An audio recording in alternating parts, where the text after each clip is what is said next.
네, 김영환입니다. 같이 말씀 묵상하겠습니다. 여러분, 스타벅스가 커피의 트렌드를 바꾼 걸 아마 아실 겁니다. 저는 예전에 유학 가기 전에 영어 학원에서 학원 강사를 했었는데요. 그때 이제 그 학원이 크리스찬 학원이었어요. 사장님이, 어, 예배를 이렇게 드리게 했는데요. 그때 목사님이 한 분이 오셔서 메시지를 계속 전해주신 분이 있는데 그분이 스타벅스에 대한 이야기를 하셨습니다. 그때 굉장히 인상 깊게 들었는데요.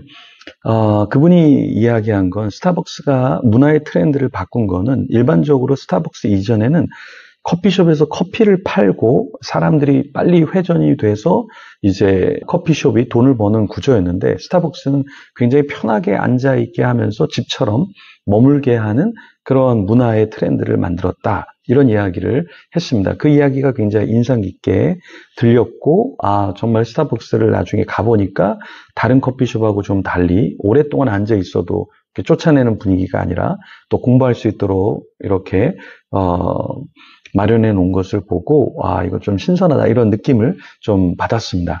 스타벅스가 잘 된 이유 중에 한 가지, 그런 문화를 만들었던 것. 근데 또 하나 이제 스타벅스가 굉장히 잘했던 건 뭐냐면은, 어느 지점이든 맛이 비슷한, 구수한, 진한 맛, 뭐 이런 것을 추구했다라는 것이죠. 그래서 뭐 이쪽을 가든 저쪽을 가든 사실은 이제 스타벅스 커피 맛이 비슷하기 때문에 사람들이 또 계속해서 단골 고객으로 와서 마시고 머물게 됐다라는 거죠. 그런데 스타벅스가 문화를 만든 것, 문화를 주도한 것, 이거 사실인데 우리가 알지 못하는 내용도 좀 있죠. 그게 뭐냐?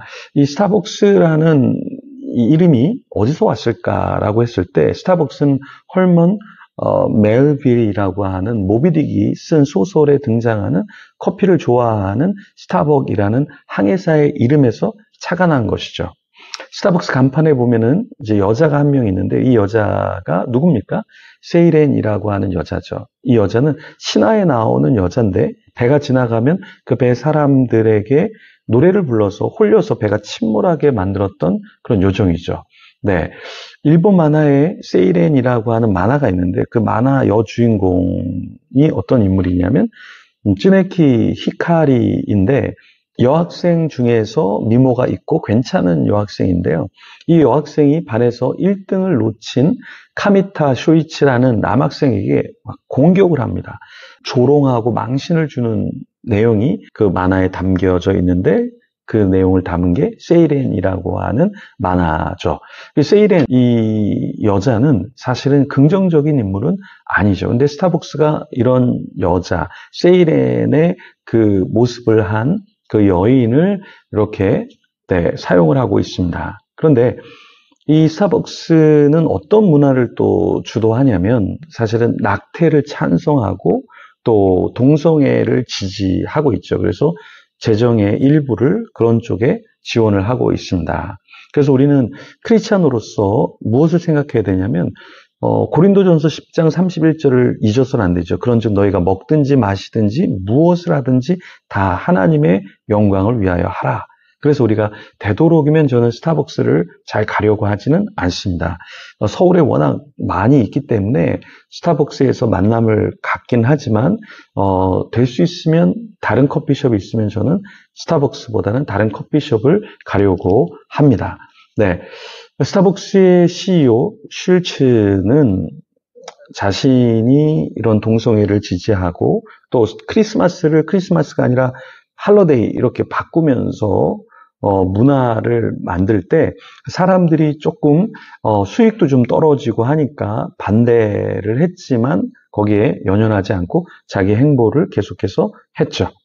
자, 문화라는 것, 그 이면에는 또 기독교, 하나님을 반대하는 그런 모습도 있습니다. 창세기 4장 오늘 16절에서 26절에 보면 여기에 이제 문화가 등장하는데 그 문화가 무엇이었는가 우리는 조금 살펴봐야 합니다. 16절, 17절에 보면 가인이 여호와 앞을 떠나서 에덴 동쪽 놋 땅에 거주하더니 아내와 동침함에 그가 임신하여 에녹을 낳은지라. 가인이 성을 쌓고 그의 아들의 이름으로 성을 이름하여 에녹이라 하니라. 가인이 아벨을 죽였죠. 그리고 저주를 받았죠. 그리고 나서 어디를 갔습니까? 네, 하나님 앞을 떠나서 에덴 동쪽 노 땅에 거주했어요.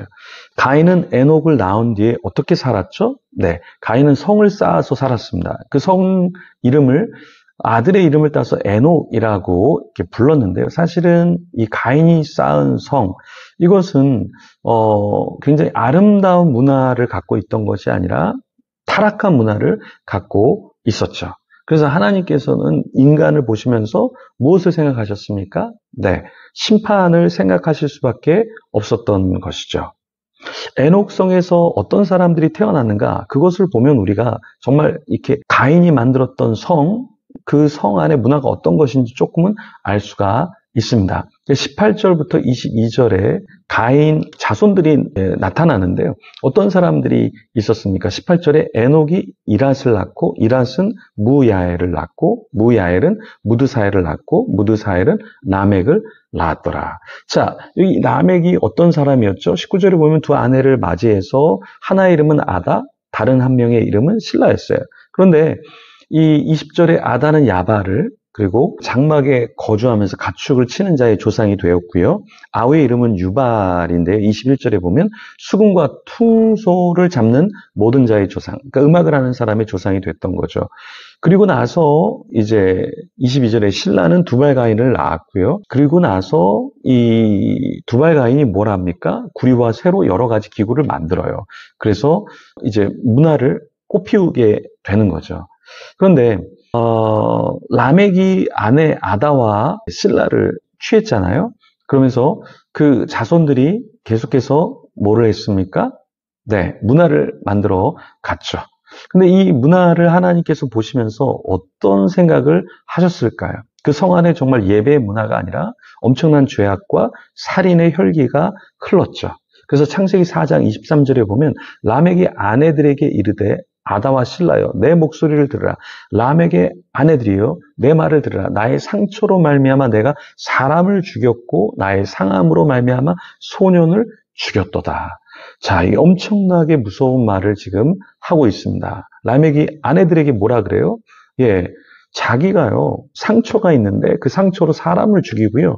자기의 상함으로 어린 소년을 죽였다, 이렇게 얘기해요. 그러니까 가인이 쌓았던 성 안에 이 문화는 하나님 보시기에 굉장히 합당치 않은 살인과 폭력과 이러한 죽음의 문화로 덮여 있었다라는 것입니다. 네. 자, 우리의 문화를 한번 좀 돌아보면 어떨까요? 우리의 오늘날의 문화, 영화, 드라마, 스포츠, 여러 가지 문화를 볼 때 우리는 거기에 심취하는 것이 아니라 이 문화가 어떠한 사상과 가치를 담고 있는가. 네, 이걸 좀 우리가 간파할 필요가 있습니다. 그냥 재미있으니까, 그냥 쾌락적이니까, 그냥 나에게 유흥을 주니까, 그냥 나의 시간을 훅 가게 만들어주니까 좋은 게 아니라 정말 이게 하나님을 예배하는 하나님 안에서의 문화인가, 그렇지 않은가, 우린 이것을 봐야 합니다. 하나님께서는 이 문화를 보시고 너무 안타까우셨죠. 그리고 25절에 보면 아담이 다시 자기 아내와 동침함에 그가 아들을 낳아 그의 이름을 셋이라 하였으니 이는 하나님이 내게 가인이 죽인 아벨 대신에 다른 씨를 주셨다 함이며, 이렇게 하나님께서 아담에게 다른 아들을 주시는데 그 아들이 셋인데요. 이 셋을 통해서 사실은 인류가 계속해서 퍼져나가는데 왜 하나님은 셋을 주셨을까요? 이렇게 살인과 폭력이 있을 때 하나님이 원하시는 사람을 태어나게 하시고 그 씨를 통하여 어떻게 하십니까? 하나님의 문화, 하나님의 사람들을 꽃피우기 시작했다라는 거예요. 그래서 26절에 보면 셋도 아들을 낳고 그의 이름을 에노스라 하였으며 그때 사람들이 비로소 여호와의 이름을 불렀더라.